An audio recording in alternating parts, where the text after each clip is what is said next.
ఆ 10 సంవత్సరాలు కాదండి, ఇప్పుడు ప్రత్యక్షంగా ఉన్నాయండి. హోటల్ ఎప్పుడు కట్టాడు హోటలు? మేము దూరంగా అయినా కానీ కట్టాడు హోటలు. మేము చెబుతున్నది ఏంటంటే ఇది శాంపిల్ మాత్రమే నానియి, ఇది శాంపిల్, ఇంకా చాలా ఉన్నాయి.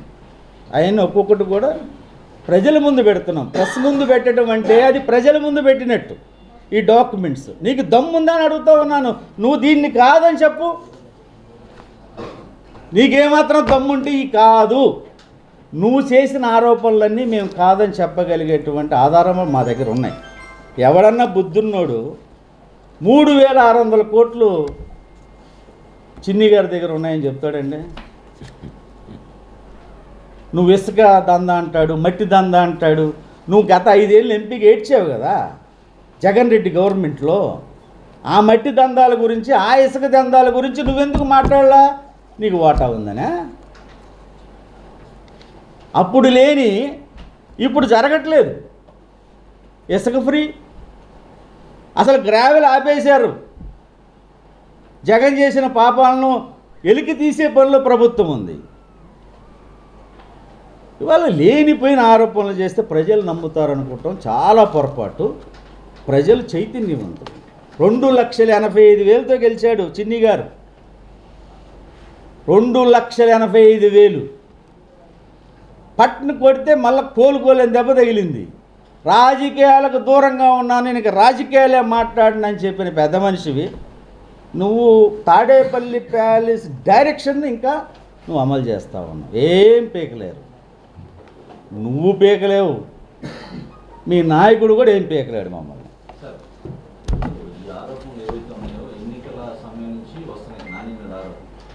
సంబంధిత ఏజెన్సీలు ఎవరు ఎందుకు మీరు ఆరోపిస్తున్నారు తప్పించి సంబంధిత ఏజెన్సీ బ్యాంకులు కావచ్చు, శాఖలు కావచ్చు, ఎవరు ఎందుకు స్పందించలేదు? ఇప్పుడు దీని మీద విచారణ జరుగుతుంది, వేగవంతం చేయాలని మేము డిమాండ్ చేస్తున్నాం. ఇప్పుడు జగన్ మీద కేసులు ఎప్పుడైనాయి? ఆర్గ్యుమెంట్స్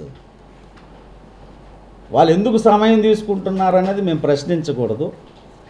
దీన్ని స్పీడ్గా విచారణ చేయాలి. అవసరమైతే ఈడీ, సిబిఐ జోక్యం చేసుకోవాలని మేము డిమాండ్ చేస్తాం.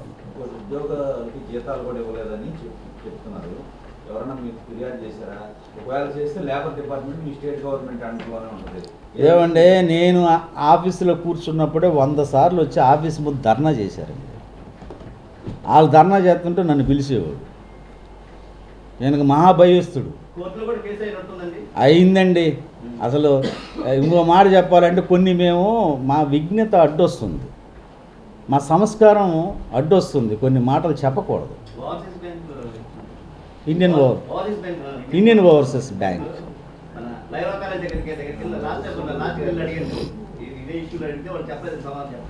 ఇది లాలూ వ్యవహారం కూడా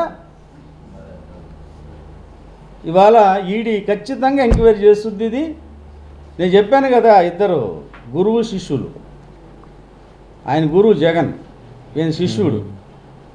ఆయన పలుకులే ఈయన పలుకులు. ఆయన పత్రం ఇస్తేనే మాట్లాడుతున్నాడు. ఏంటంటే చిన్ని అగ్రెసివ్గా ఉన్నాడు, చిన్ని బాగా మాట్లాడుతున్నాడు. రేపు మనం అలాంటి పేరున్న వ్యక్తినే మనం టార్గెట్ చేసి డైవర్ట్ అవుద్దని పకటికెళ్ళగంటున్నారు. ఇది జరగని పని. ఇవాళ చంద్రబాబు నాయుడు గారు కానీ, నారా లోకేష్ గారు కానీ వాళ్ళను మెప్పిస్తున్నాడు, ఒప్పిస్తున్నాడు. అంటే మెప్పిస్తేనే ఒప్పించగలిగే శక్తి వస్తుంది. ఇవాళ విజయవాడ పార్లమెంట్లో అద్భుతమైన పరిశ్రమలు 2 రాబోతున్నాయి. పేర్లు చెప్పను. వేలాది మందికి ఉపాధి కలగబోతూ ఉన్నది. ముఖ్యంగా నేను ఒక బలహీన వర్గానికి చెందిన వ్యక్తిగా, నా పక్కన ఉన్న వ్యక్తిగా ఇవాళ మా బిడ్డలకి చిన్ని గారి వల్ల ఉపయోగం జరగబోతూ ఉన్నది. అది మేమందరం చాలా సంతోషంగా ఉన్నాం. త్వరలో ఆయన నోటితో చెప్తే బాగుంటుంది. అసలు ఇప్పుడు నాని గారు ఒక కేసీఆర్ చిన్ని గారిని ఎందుకు టార్గెట్ చేస్తున్నారు? ఆయన గురించే మాట్లాడుతున్నారు. మిగతా నాయకుల గురించి కానీ, మిగతా నేతల గురించి కానీ. మాడు పగలు కొట్టింది చిన్నే కదా ఆయనది. ఆయన మీదే కదా 2,85,000తో గెలిస్తే అవమాన భారం తట్టుకోలేకపోతున్నాడు స్వామి. అవమాన భారం తట్టుకోలేక అసూయతో, ఆక్రోశంతో, ఉక్రోశంతో ఇంట్లో కూర్చొని ఏడుస్తున్నాడో ఏమో నాకైతే తెలీదు.